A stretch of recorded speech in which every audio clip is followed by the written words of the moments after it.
So today we're going to make a chicken tagine with dried apricots. Yeah, it's one of my favorite Moroccan dishes, so let's get started.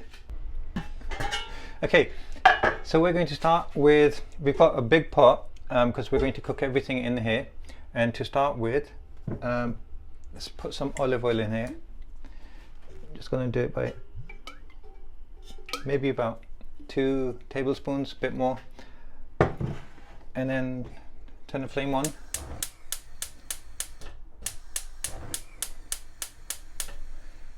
Just let that heat up for a second.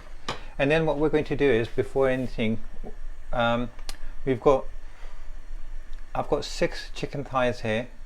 Anything from 4 to 6 will be alright for this recipe. It's just mine are slightly on the smaller end, so I've got 6.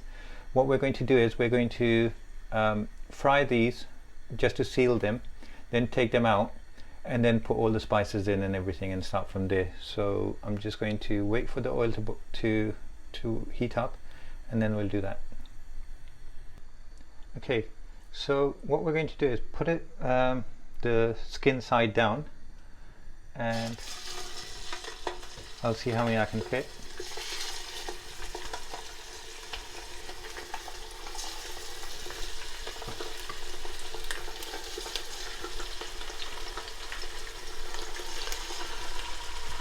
Oh, I've got them all in. We're going to leave them to fry for maybe about 4 or 5 minutes, and then we're going to turn them over, and then I'm going to get them out. It's going to be tricky getting them out because this is quite a deep pan, but we'll see. So these I've been cooking for about 6-7 minutes now. Halfway through I did flip them over, and I'm just going to turn off the flame now and then just get them out.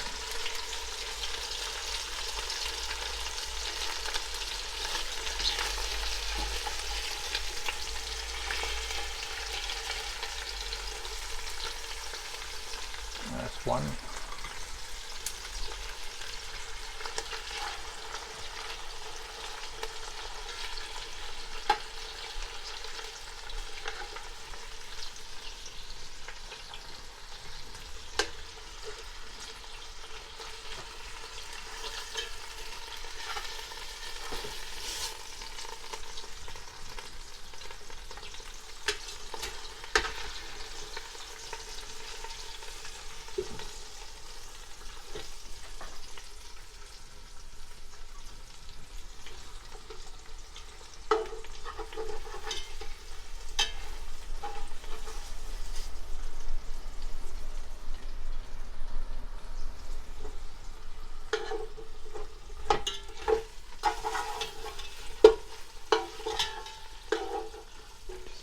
Fish it. I've got the last one here now.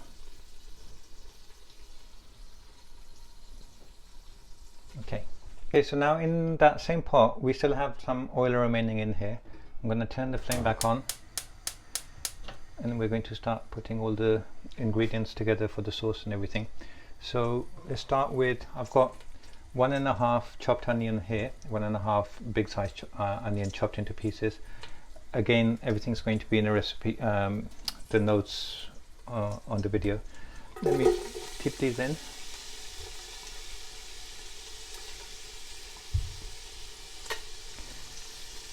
And then we're going to let this cook for at least 3 or 4 minutes just to get them properly translucent and softened up. Okay, so the onions have been cooking for maybe about 3 minutes now. I'm going to turn the flame down so we can get ready to add the garlic. The garlic can burn a bit easy, so just turn the flame down and just crush this in here.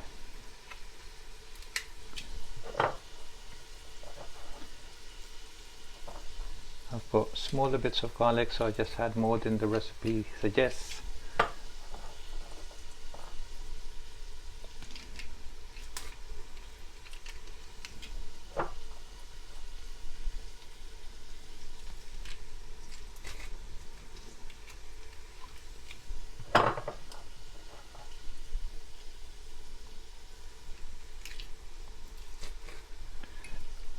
Okay.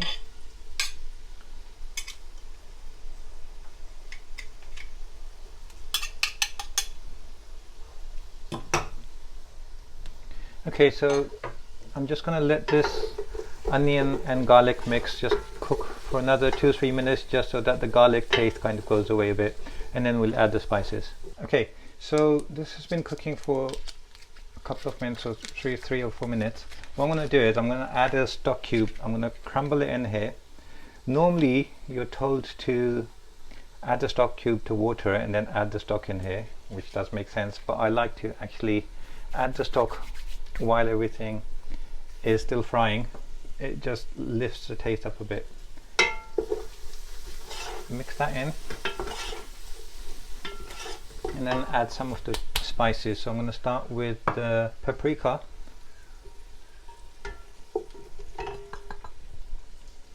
then the turmeric, and then the cumin. Now I've got some saffron here. I'm going to mix that in here.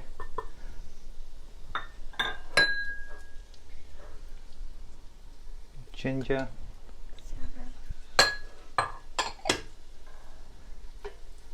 and cinnamon. And then at this point, because it's all very dry, actually let me add a bit of water. 1 second. Yeah, because it's very dry, I've just added some water to make sure it doesn't burn. Now just let that mix up a bit.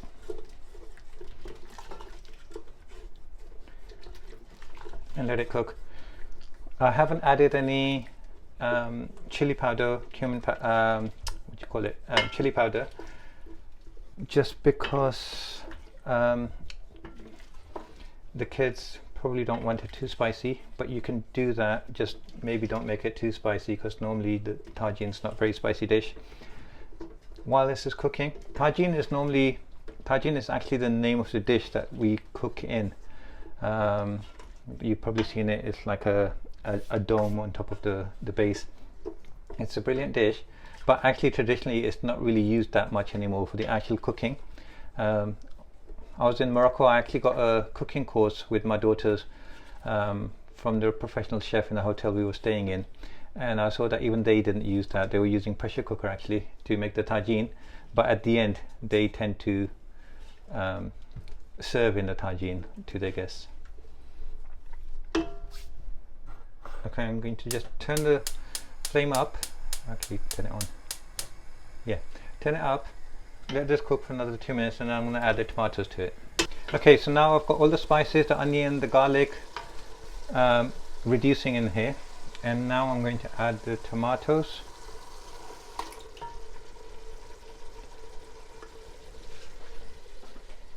I'm going to let that cook for a couple of minutes. It's normally good, I find, with almost every dish that we make, to reduce the sauce down, then add more liquid to it, then reduce it down, then add more liquid to it. If you do that 2 or 3 times, the flavors just get enhanced exponentially, rather than just cooking it once and putting the water in and then adding the chicken and everything. So I'm just going to do that 2 or 3 times. Okay, the sauce is now simmered down to the bare minimum. I'm going to add some more fluid for the last time. I've done this 2 or 3 times already. About a cupful of water in there. Just let that heat up a bit. And I'm going to add, because we haven't added salt yet, so I'm going to add a bit of salt. I've only got about half a teaspoon in here, because the stock cube has salt in it, and also I'm going to use preserved lemon later on as well, so I don't want to over salt it. Once this starts boiling or simmering in a minute or 2, I'm going to start adding all the chicken back into the pot that we sealed earlier. Okay, so the sauce is all ready. Now let's add the chicken back into the pot, one at a time, with the skin side up this time.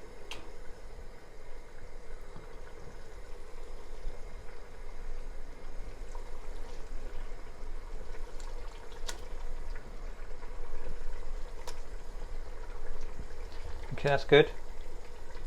I'm just going to make sure everything is submerged in the water in the sauce, and then we're just going to put the lid on this and let it cook for about half an hour, 35 minutes on a low flame.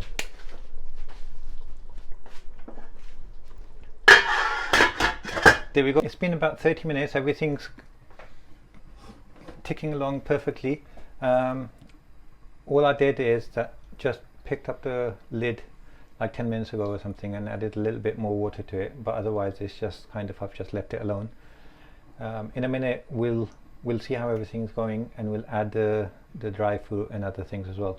But before we do that, please let me just do the YouTube thing and remind you, please do subscribe and like our videos. We're a new channel and we're a family-based channel.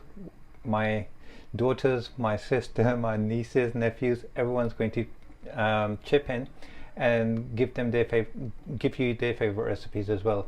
So please do encourage them as well. Do subscribe, and you'll see a lot more food recipes. I've got a series of bread recipes planned, soups, and I was going to go with a few Moroccan and Turkish dishes that I really love, but a lot of my friends are twisting my arm saying that you have to make some curries as well.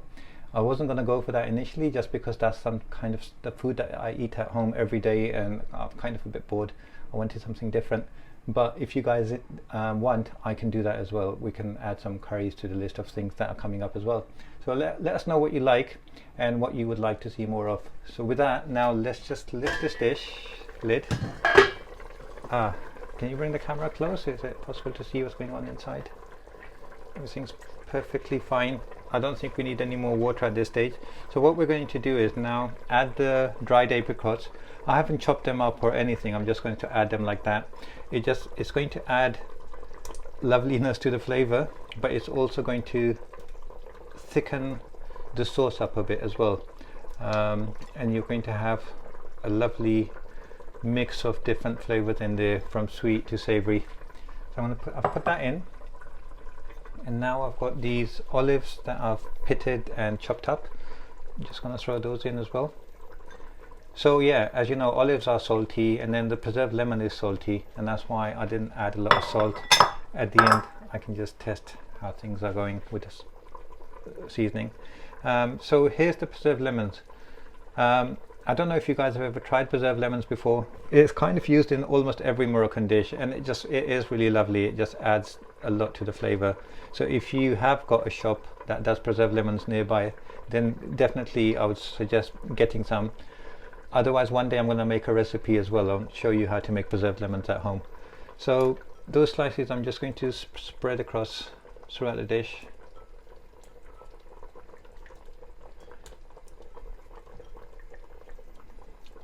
All in. And I don't want to disturb the chicken or anything, but I'm just going to mix it up a little bit so everything gets submerged in the sauce. And now we're just going to put the lid back on and let everything cook for another 10-15 minutes, and then it'll be ready. Okay guys, so I just turned it off. Let me just turn it on again. So this has been cooking for another 10-15 minutes. Everything is ready. I'll give it like maybe one more minute, and then I'll take this lid off.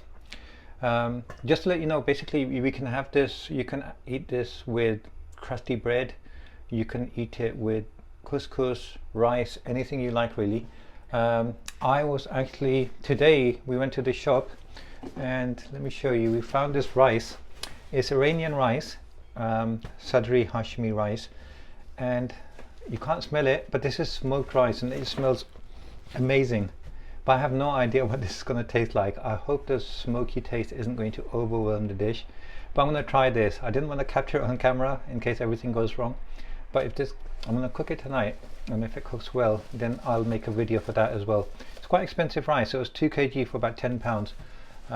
But it seems lovely, so that's what I'm going to do. But as for you guys, my recommendation is, if I wasn't cooking with this rice, I would have gone for couscous.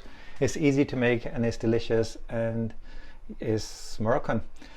Okay, let me just take this lid off. Okay, so let me just take the lid off. It's bubbling very nicely. I'll bring this closer, trying to have a look. It smells yummy. I can smell the preserved lemons, and when we taste it, you're going to be able to taste the lemons, the chicken, the spices, the cinnamon, everything that we added, plus the apricot sweetness is going to be there. So let me just dish out a little bit just to show you what it's going to be like.